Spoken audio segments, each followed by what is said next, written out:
Hello सामीन व नाजरीन, सलाम टू ऑल ऑफ यू। कैसे हैं आप लोग और कैसा चल रहा है गौर फिक्र का निज़ाम। आज जिस मौजू पर बात होने जा रही है वो इंसानी हकूक़ के हवाले से बहुत ही अहमियत का हामिल उन्वान है।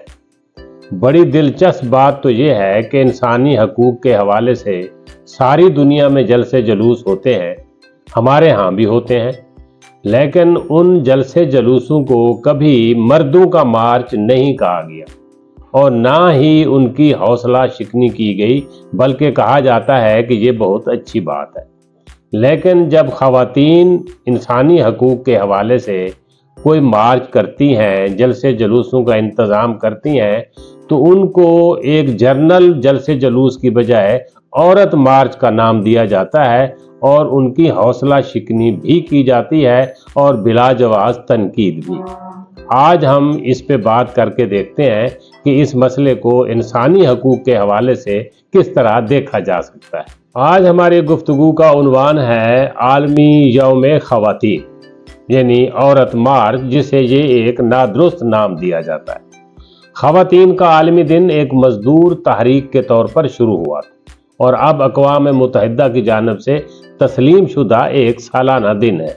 इसका आगाज़ 1908 में न्यूयॉर्क शहर से हुआ, जब 15,000 ख़वातीन ने काम का दौरानिया कम करने, तनख्वाहें बेहतर करने और वोट के हक़ के लिए मार्च किया था। अब तकरीबन तमाम दुनिया में 8 मार्च को ये दिन मनाया जाता है। वाज़ेह रहे 19 नवंबर को मर्दों का आलमी दिन भी होता है, जो कि 1990 से शुरू हुआ, मगर ये अक़वाम मुत्तहिदा की जानिब से तस्लीम शुदा नहीं है, जबकि इस यौम को भी तस्लीम किया जाना चाहिए, क्योंकि अब समाज में मर्दों की हक तलफी भी एक मामूल बन चुकी है। इस तरह के प्रोग्राम यानी यौम मनाना इल्म का मौजू भी बन जाते हैं, जिससे लोगों को अपने हम जिनसों के हकूक़ के बारे सोचो विचार का मौका मिलता है। मतलब ऐसे प्रोग्रामों का होना एक अच्छी बात है। वतन अजीज़ में भी हर साल 8 मार्च को ख़वातीन के हवाले से ये दिन मनाया जाता है। इससे मुतल्लिक़ा तकरीबात मुनक़िद होती हैं, जिसमें ख़वातीन व हज़रात अपने ख़यालात का इजहार करते हैं।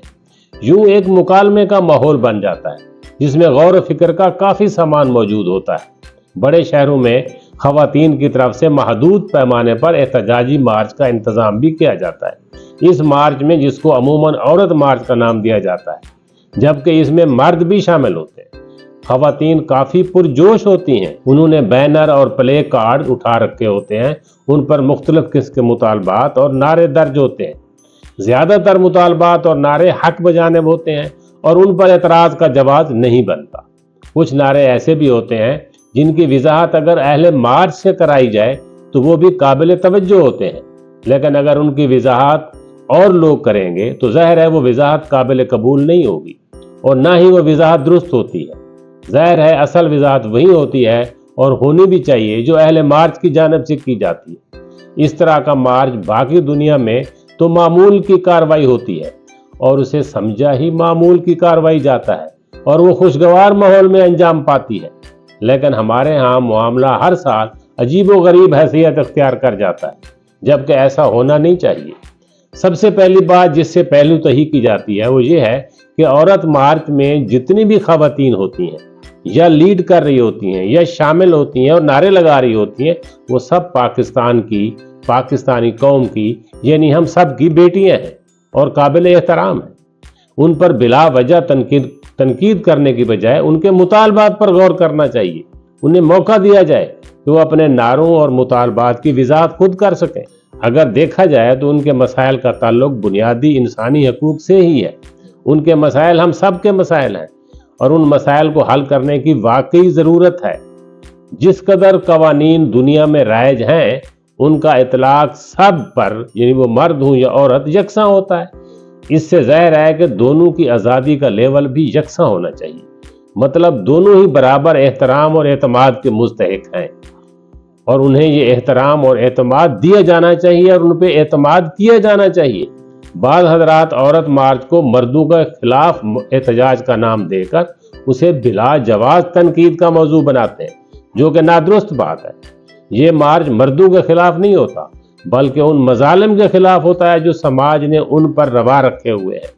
یہ بات تو درست ہے کہ انسانی سماج میں خواتین کو حق تلفی جیسے مسائل کا سامنا تو ہے اور رہا بھی ہے اور اب بھی ہے۔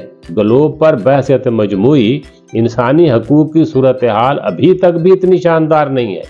غلامی کا خاتمہ 19ویں صدی میں ہوا۔ اس طرح کالے اور گورے کا مسئلہ بھی تقریباً ابھی تک برقرار ہے، جبکہ کالوں کو ووٹ کا حق اسی طرح کے عوامی دباؤ کے نتیجے میں 20ویں صدی میں دیا گیا۔ ہندوستان میں ابھی تک ذات پات کے نظام سے مکمل چھٹکارا نصیب نہیں ہوا۔